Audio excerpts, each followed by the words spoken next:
अस्सलाम वालेकुम मेरे प्यारे प्यारे viewers, welcome in grammar pro.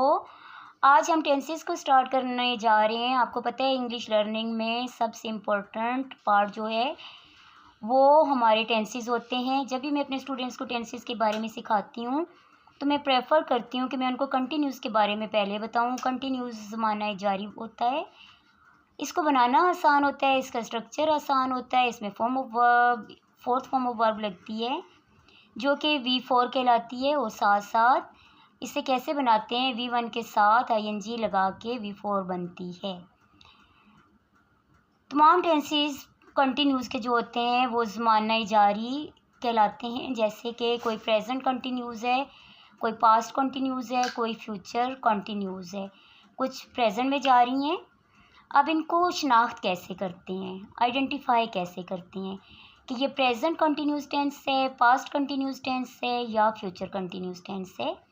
इसको शिनाख्त करना बहुत इजी है। रहा, रही, रे ऐसे अल्फाज हैं जो कि जारी को ज़ाहिर करते हैं। प्रेजेंट कंटिन्यूस हो तो रहा है, रही है, रहे हैं। वो सबक पढ़ रहा है, वो सबक पढ़ रही है और वो सबक पढ़ रहे हैं। ये सारे क्या हो गए, प्रेजेंट कंटिन्यूस। रहा रही के साथ है। जब रहा रही के साथ थे आए, वो सबक पढ़ रही थी, वो सबक पढ़ रहा था, वो सबक पढ़ रहा था और वो सबक पढ़ रहे थे। ये पास्ट कंटिन्यूस टेंस होगा कि माजी में जारी रहे।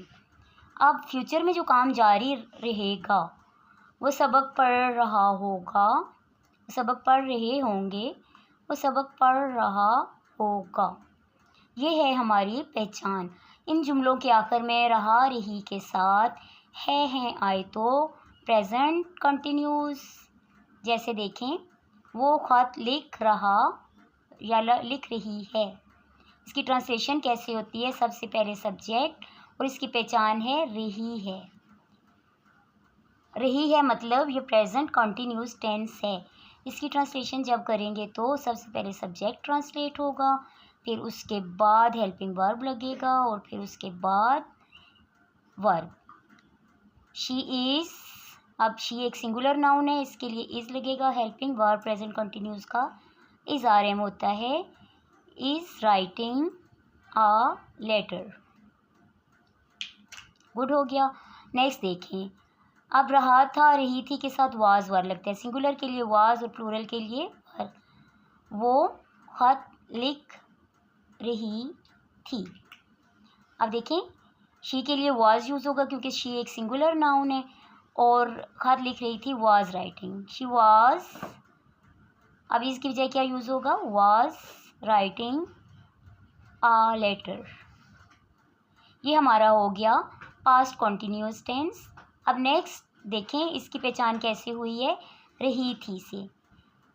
जब फ्यूचर कंटिन्यूस की बात होती है तो इसके आखिर में क्या आता है, रहे होंगे।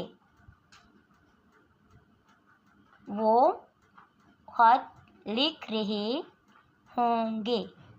अब इसमें हेल्पिंग वर्ब जो लगता है वो विल भी है। मैं भी आपको एक चार्ट में शो करती हूँ हेल्पिंग वर्ब कौन से टेंस में कौन सा लगेगा।